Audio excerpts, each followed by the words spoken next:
Et c'est pour cela... l'homosexualité est vue comme une pratique qui vient de l'Occident. Et l'homosexualité est perçue comme telle, en effet, ce qui veut dire que même Saddam Hussein, qui effectivement incarne un parti laïque pendant longtemps, n'a pas de raison particulière d'appliquer la charia ou les commandements religieux. Donc il n'y avait pas de sanctions spéciales, je ne dis pas que c'était le paradis des homosexuels, mais il n'y avait pas de sanctions particulières. Bon. À partir du moment où ce régime est renversé, il y a effectivement un contexte nouveau qui s'instaure. La religion devient un moteur de l'identité nationale, si j'ose dire, et du coup, les applications de la religion deviennent plus sévères. Donc il faut être très conscient de ces enjeux politiques et géopolitiques qui structurent les conditions sociales du quotidien. Voilà, je crois plus que toutes les questions sexuelles vont dans le même sens, hétéro ou homosexuel. Il y a 30 ou 40 ans, dans les rues des capitales arabes, les femmes se déplaçaient sans voile. Donc il y avait beaucoup plus de tolérance sur ce plan-là. Une grande chanteuse arabe comme Kalsoum aimait les femmes et s'en cachait à peine. Est-ce qu'aujourd'hui, Kalsoum, qui est la plus célèbre des chanteuses du monde arabe, pourrait encore faire carrière? Ce n'est pas certain. Alors on parle du continent africain qui est, pour la plupart des pays, à majorité musulmane, mais il n'y a pas que l'islam. Le Burundi, par exemple, qui a 70% chrétiens, je crois, là, le président, il y a quelques mois, a adopté une loi qui criminalise l'homosexualité. Oui, et le Cameroun, qui est en grande partie catholique, a vraiment une législation extrêmement sévère à l'égard de l'homosexualité.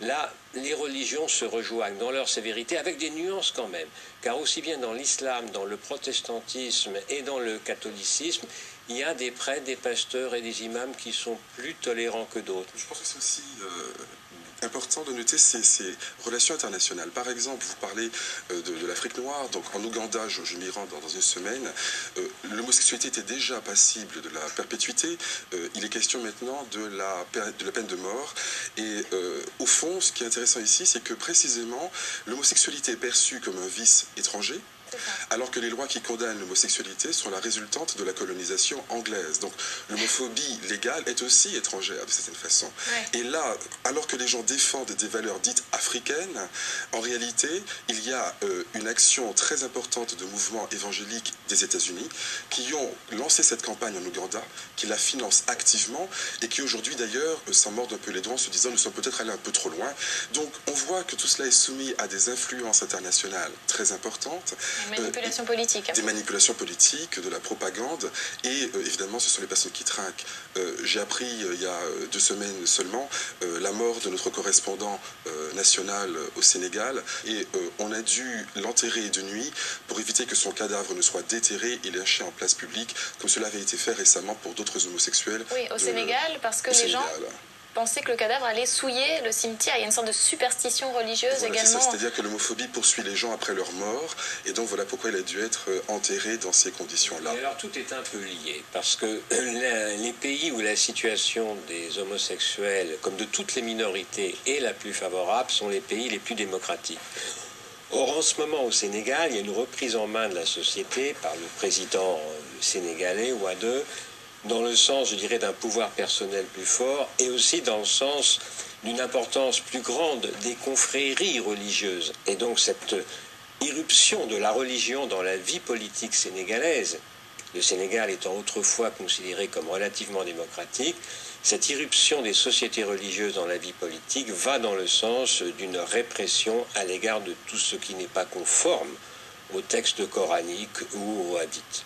Je suis tout à fait d'accord avec cela. Par exemple, au Maroc, il y a toute une société qui est civile, qui se mobilise depuis quelques années pour les libertés individuelles, y compris pour les homosexuels. Il y a eu une pétition qui a été signée par tous les intellectuels du Maroc, toutes les stars, mais en revanche, à côté, le pouvoir ne fait rien.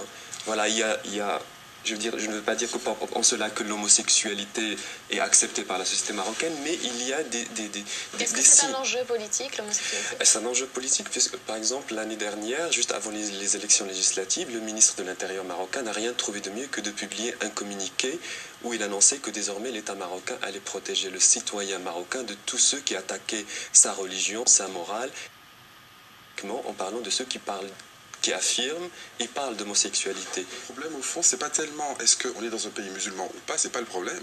C'est est-ce qu'on est dans une société démocratique, et on peut être une démocratie musulmane ou catholique.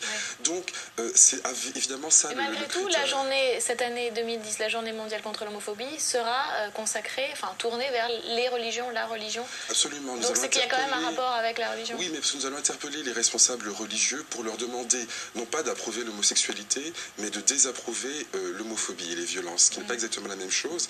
Et à aux Nations Unies, par exemple, nous avons porté un combat pour la dépénalisation universelle de l'homosexualité. Qui a été signé par 60 Et la pays. France a porté ce texte qui était signé par 67 pays. Et de manière très symptomatique, la conférence islamique a fait une contre-déclaration pour dire que ce texte est impossible, qu'il faut pénaliser l'homosexualité. Ce qui est intéressant, c'est que le Vatican, dans un premier temps, avait soutenu cette contre-déclaration qui disait que l'homosexualité conduit à la bestialité, la pédophilie et l'inceste. Et dans un second temps, plus stratégique et diplomatique, je pense, le Vatican s'est retiré. Et aujourd'hui, le Vatican a des positions finalement plus nuancées en disant qu'il faut condamner les violences homophobes. Alors, je crois qu'il faut introduire une petite distinction entre l'Afrique subsaharienne et l'Afrique du Nord. La situation des homosexuels, comme de toute minorité sexuelle et autre, est encore un peu plus difficile en Afrique subsaharienne. Pourquoi ? En Afrique du Nord, bien sûr, la situation des homosexuels est difficile au Maroc et surtout en Égypte. Mais il y a quand même des références écrites, comme vous l'avez dit très justement, qui montrent que ces pratiques ont existé, voire qu'elles ont été exaltées.